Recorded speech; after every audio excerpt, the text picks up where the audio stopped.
Hello everyone, my name's Lucas, and welcome to the first of what I hope to be a brand new series called The Ultimate Guide. In this, I hope to be providing what are useful and detailed tutorials on the flips and tricks that I do know how to do. While admittedly this may not be the most amount of tricks at the moment, I do hope that with my own experience failing and the whole learning process, I hope that I can provide at least some helpful advice for those who have never done any sort of acrobatics before or have just started out and are still struggling with learning some tricks. For the first episode, I'm going to be going over what is probably one of, if not the most popular trick that beginners want to learn, and that is, of course, the backflip. Backflip is just one of those tricks that pretty much everybody wants to do, even if you're not super invested in the sport of tricking or gymnastics itself. And it's easy to see why. It's a great party trick, it's pretty simple, and it almost acts sort of like a gateway to learning any other big skill in tricking or gymnastics. While this is a tutorial, please, before we get started, do keep in mind your own personal ability and be very careful if this is your first time ever doing any sort of tricking or flips or back tuck at all. Now, backflip isn't the hardest trick in the world. In fact, of the three main flips, the other two being side flip and front flip, I actually think it's by far the easiest. However, the risk of injury is extremely high, and the fear factor that's associated with not being able to see the ground and going over backwards only makes it a lot worse. But if you do act safely and are cognizant of your own abilities, it can actually be an extremely easy flip to learn, especially if you go about learning it the right way. It only took me about 10 minutes to learn my first standing back tuck, and I had never done it before. It really isn't the hardest trick, it's just very scary at first. Just make sure you guys have access to a safe learning environment such as a foam pit or trampoline. If you really want to and you can't do anything else, you could get away with like a couple of mattresses in the backyard, probably stacked on top of each other. I personally don't recommend starting to learn it this way if it's your first time doing a flip, but you could get away with it if you really wanted to. Now, with all that said, let's get on with the tutorial. Now, to start off, I'll be going over the general technique of the backflip. Start standing up straight with your arms overhead and feet about shoulder width apart. Now you're going to squat down and swing your arms down in time with the squat. Then explode up as hard as you can and keep your arms and legs pumping up in sync to try and get as much height and power as possible. Make sure to keep your chest up and look forwards while extending your arms through the shoulders. Once you've reached the maximum height of your jump, pull your legs hard and fast into your chest. You'll want to be rotating around your chest because it'll give you the most efficient combination of height and rotation for the flip. From here, use your hands to help pull your knees or shins into your chest. You're going to stay in this tucked position until at least you can see the floor. Once you spot the floor, you're not just going to relax and open up blindly, but rather try to force your feet to keep moving to get underneath you. And just like that, you've done a backflip. It really is that simple if you commit to going over. Now you may be saying, Lucas, that's a lot of good detail, but I don't know how to actually learn a backflip. I'm gonna break my neck if I just go for it. Don't worry, I'm not going to tell you guys to just go for it randomly, especially if you've never done any sort of flipping or tricking before. Unsurprisingly, that's a really terrible idea. So instead, I'm going to give you guys some progressions and drills that you can hopefully do to try and slowly progress it from doing it into a foam pit or just starting to do it into a foam pit until eventually getting it on the floor. Let's begin with going over a few of the basic progressions and drills you guys can do to help with learning the actual technique of the back tuck. If you've never done any sort of flipping before, it's a good idea to start here and try them a few times just so you get used to the motions or comfortable with them.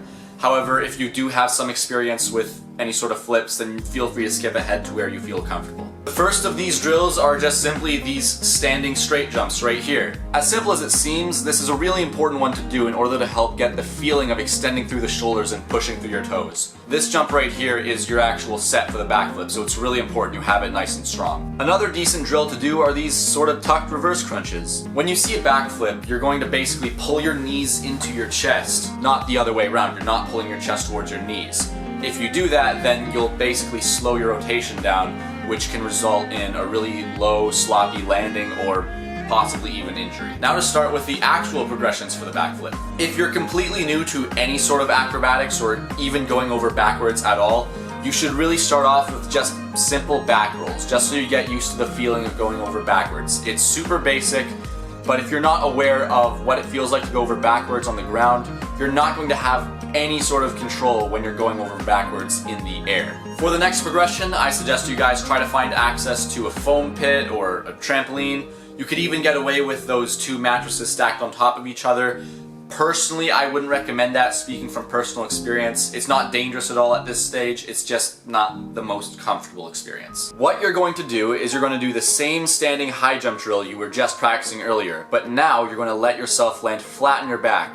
It's a pretty basic progression, but I personally believe it's worth doing at least a few times just so you get used to the feeling of going over backwards and you're comfortable with it once you actually go for the actual backflip. Once you make it here, you should be reaching the point where you're ready to put it all together and ready to do the flip. The setup is the same as the previous progression, just this time instead of focusing on keeping your back straight and going backwards to land on your back, you're going to try and transfer as much energy from going backwards into going upwards for height.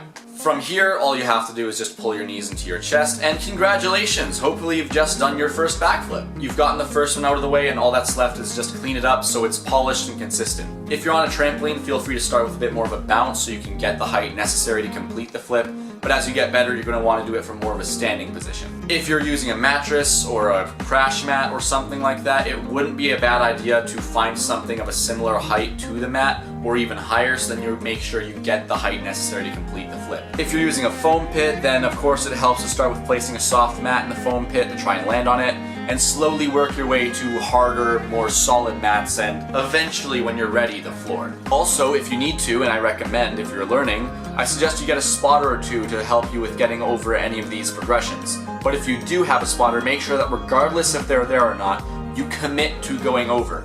A spotter won't be able to catch you if you're falling straight down. They're only really going to be able to help you with flipping over with the rotation. If you're on a trampoline and you want a spotter, then make sure you're not jumping too high, otherwise they won't be able to effectively reach you to turn you over for the flip. Now, one of the most common mistakes I see in backflip when people are first learning it is they're not extending through their shoulders. They're only lifting their arms to about head height before going straight into the flip. Doing this will limit both the power and rotation of the flip, so make sure you really feel the stretch in the shoulders before you take off. Another common mistake that's really easy to do and really easy to fix is simply just squatting down too low. If you go too low, then you're just going to use more power and energy to get back up.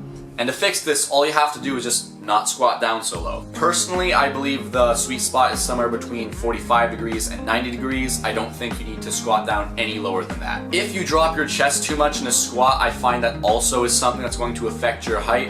And personally, for me, I find that when I drop it too low, I end up doing more of a whip motion than an actual proper back tuck. To correct this, just keep your chest upright when squatting down instead of swinging it down with the arms. I also find it helps to look forward when you're doing this. When you're in the air, you don't want to whip your head and chest back for the flip. Doing so is going to again kill your height and make for a heavier landing. I find this is really common with people who've been self-taught and they learned on a trampoline, as it's a lot easier to get away with whips than it is on the ground. A good way to help minimize this is to try and find a spot in front of you during the takeoff and keep your eyes on it for as long as possible before you pull your knees into your chest for the flip. If you have a friend, there's even a little game or drill you can do to help with this that I've done a lot, and I find it really helps with my back ducks. Once you go for the flip, they'll quickly flash a random number of fingers during your set, and your goal is to try and see what they flashed and guess correctly. When you're pulling your knees into your chest, it's really common to think you're going to throw your arms towards your knees when that's not the case. Instead, you should think of your arms almost as staying in place and letting your knees reach a point where you can grab them and just pull them in. While this last point isn't an actual mistake, it is something that I found really helped me when I was first learning my back tucks, and that's to just treat them like a tuck jump. When you do a standing tuck jump, notice how you bring your chest forwards to counter the momentum of your knees coming in to meet your chest. All a back tuck really is just a tuck jump, but instead of bringing your chest forward to counterbalance, you're just going to lean back very slightly and just pull your knees into your chest. Thank you guys so much for watching. I really hope this tutorial was at least somewhat useful for you, regardless of your skill level. If you enjoyed and would like to see more tutorials, then please leave a like and comment what you'd like to see me go over in depth next. Just keep in mind that I can't do everything yet, so some skills may take longer for me to get to than others, but I do want to hopefully make more tutorials going forwards. Now with all that said, good luck, and I will see you guys in the next video. Peace.